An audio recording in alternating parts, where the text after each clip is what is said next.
And bago pumasok ang intro, huge shoutout tayo kay QC Classico, kay Kian Murillo, at kay Romel Serico, and Jason Manguera.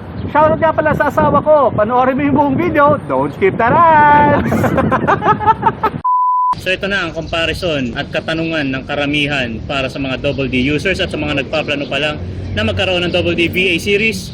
Ito na ang comparison ng VA400 at VA+600. Malalaman ninyo sa ating dalawang kabalyero for today. Without further ado, pasok intro. Let me work it, let me work it, work it, work it, work it, let me work it, work it, let me work it. Bago ang lahat, hindi nyo ba alam? Na mag-like ng video na to ay pinagpapala, pero hindi mag-skip ng ads ay mas pinagpapala. So don't you skip that ads para mas marami pang giveaways for the future. What's up, Kabalyeros? This is your RM Nico. And this is Boy, so let's go!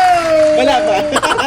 Teka, wala pa masyadong let's go. Introduce mo natin ang gagawin natin. We'll do a comparison of the VA400. Ayan, and I'll be representing the VA400. At of course, we have points. At siya mag-represent ng VA+600. Ayan. In this video, we will give you the difference between these two scooters, how well they perform, what's the biggest things that you should take into consideration bago kayo bumili ng electric scooter na yun. So without further ado, let's go! Alright, so to start off, we'll start with the lower unit, which is the VA400. So Miko, what is something that you can share about this unit? Okay, let's get down to business. Kasi very similar sila in terms of actual unit. Pag tinignan mo, hindi mo makikita yung difference unless tingnan mo yung branding on the stem. Nakalagay naman, kita-kita. Okay, so umpisahan natin sa battery capacity. The VA400 has a 15 Ah battery which can last you 50 kilometers in terms of range, distance. Sa iba points, si 600 kamusta? Well, for VA+600, the battery capacity is 18 Ah. This should give you about 65 kilometers on paper. Of course, there are a lot of factors that can affect your range. So, if you want to know more about our top 5 factors that can actually affect the range of your electric scooter, you can click on the I button here to check that video out. Yes. And to add, aside from a bigger battery, this electric scooter also has a 600 watt motor. So that should give you a higher top speed of around 55 kilometers per hour. How about you, Miko? What's the power of the VA400? Well, for the hubs ng VA400, I think it's based sa name, or binase sa hub power actually, yung name ng unit. 400 watts naman kasi ang power ng hub ng VA400. So definitely, it's lower compared to its bigger brother, the VA+600. To give this naman some balance and defense, of course, kay VA400. In my perspective, I think this is mas suited for those who are, sabihin natin, not into really speed. Although 45 kilometers per hour is quite fast already. But then again,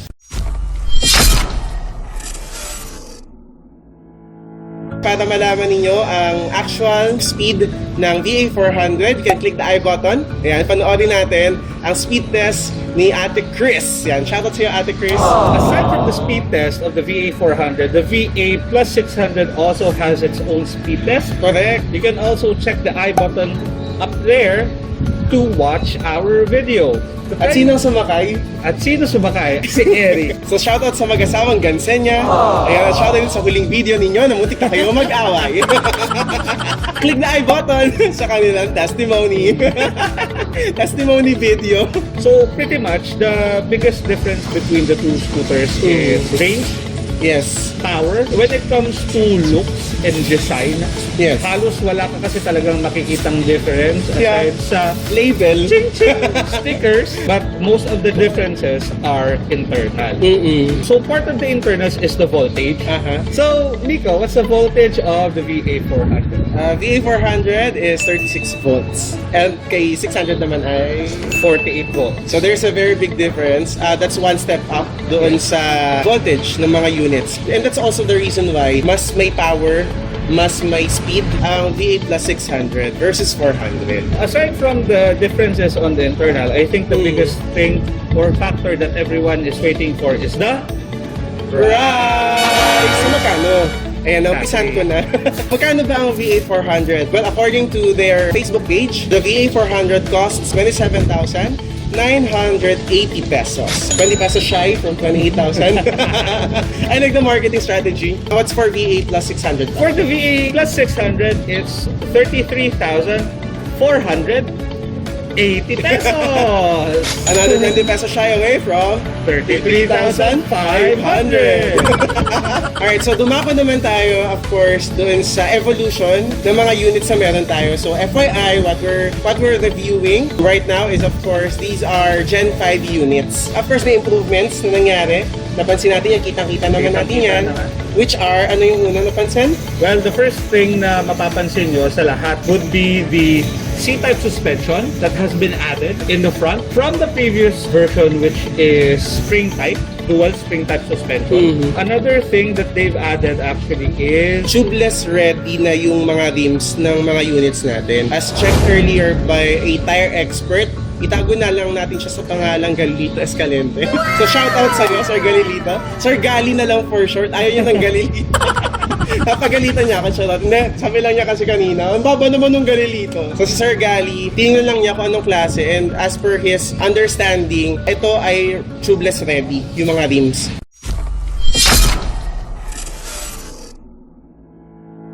so unlike before, Plus, no? unlike before na Split. split type siya, hindi talaga siya pwede i-tubeless. At least ngayon, you have an option to have your tires changed into tubeless para bawas Aberya. What's up mga Right? kakulat? You're talking to Master Aberya right here. So aside from the better tires, what else is new dito? Ito pang isang kapansin-pansin. Napanood nyo na to sa mga naunang videos natin, and we'd like to commend BD or Double D for the new and improved headlight plus horn. Kasi mas maliwanag, mas malakas. It's actually similar to a unit that I'm using. But anyhow, again, kudos to you guys for choosing this one. Kasi, well, to be fair, with the speed, for example, of the VA400, babalik lang ako doon. Kung ako'y sumasakay dito, I don't really need to upgrade to a louder horn. Because the horn that is installed here is actually loud enough. Malakas na siya para marinig ako habang lumalakad sa kalsada. And aside dun sa changes pagdating sa lights and sa horns, if you would also notice yung battery size niya. So before, previous generations, if I'm not mistaken, they had the lower battery capacity. Yeah. VA400 only had 13 AH, and this one, the VA+600 only has 15 AH. So with the newer generations, they've amped it up to 3 more AH for each unit, diba? So malaking tulong na rin yun sa mga plans nyo based sa battery capacity na meron ang unit na pipiliin nyo. again, the new and improved battery capacity is 15 AH for the VA400, and for the VA+600 is 18 AH. So mas malaki na dihan. At alam mo ba, Miko? What? We've heard, I've heard, he's heard, they've heard. Are you ready? Because you are. Am I ready? Because you are ready. Are you? Are we? Maybe. Let's go! So ano narinig mo ba? So I've heard that there will be a special limited edition batch of VA+600 Ano? na 21 AH. So ang ganda nun, grabe. It's a very good one kasi madadagdagan, of course, yung range ng scooter natin. After all, di ba, remember when we had the time na nagpa-survey tayo sa mga kabalyeros natin, we found out na bakit ba tayo bumibili ng scooter, and what we're after is range. So, the limited edition will offer a better battery capacity.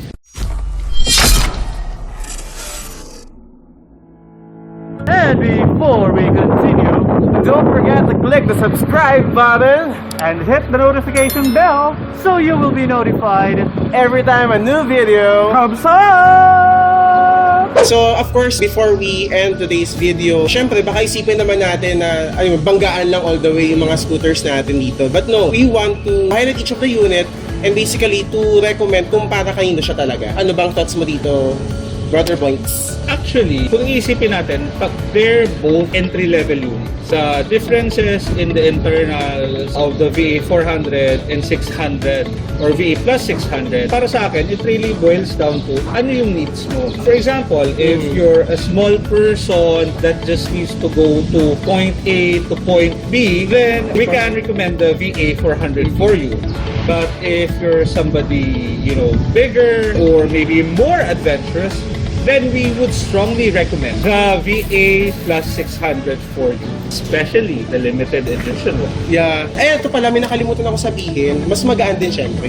Actually, So si VA400, given the battery size, pero yun, konti lang naman ang difference. You can actually go to their branches. One is in QC and one is in Manila. You can check the addresses in the description below. At dahil tapos na ang 4th anniversary sale ng Double D, para sa mga hindi umabot, bibigyan namin kayo ngayon ng discount. So, ang gagawin nyo lang is to simply message Bryce sa kanyang Facebook. So, same as our channel name, Bryce Virtudes, para makuha ninyo ang discount code when you purchase either the VA400 or the VA+600. And it also applies hindi lang dito sa mga units na to, pero sa iba pang units ng Double D. Talaga?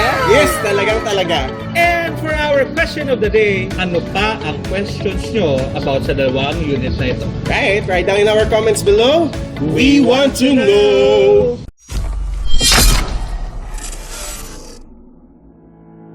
At dahil nandyan pa rin kayo, meron kaming special clip para sa inyo. Dalawang clips yun actually. So, eto, ang first clip natin ay ang Torture Hill Test Yan. ng sabay kami ni Miko. sakay kami dito, tapos papakitin natin sa Torture Hill para makita ninyo kung anong pinagkaiba nila. So, huwag natin patagalin pa, panoorin nyo ito. At ito yung Torture Hill video namin. My weight is roughly around 85 kilos. And I weigh 78 kilograms. Nakita nyo naman ang pinagkaiba dun sa ating clip. And for our next clip, syempre, ito, pagsasabayin namin ang VA400 at VA+600 para makita ninyo kung alin ang mas matulin for your viewing pleasure, syempre. And with that, Pasok video!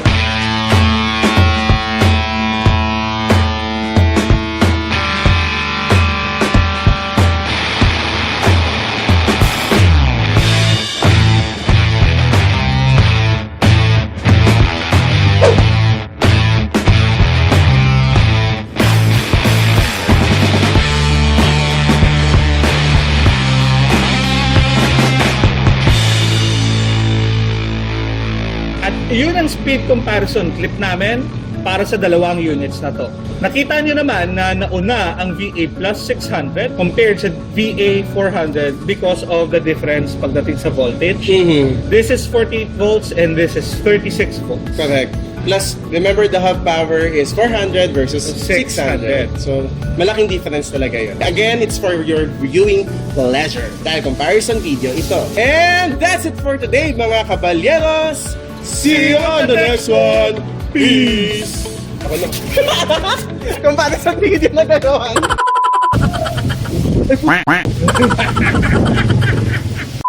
Tingin ka sa kanya. Ay! Naiya ka bigla. Ng dalawang unit rin na to, at ano pa? Yun lang. Yun lang. Work it. Sumaya, napanood na nila.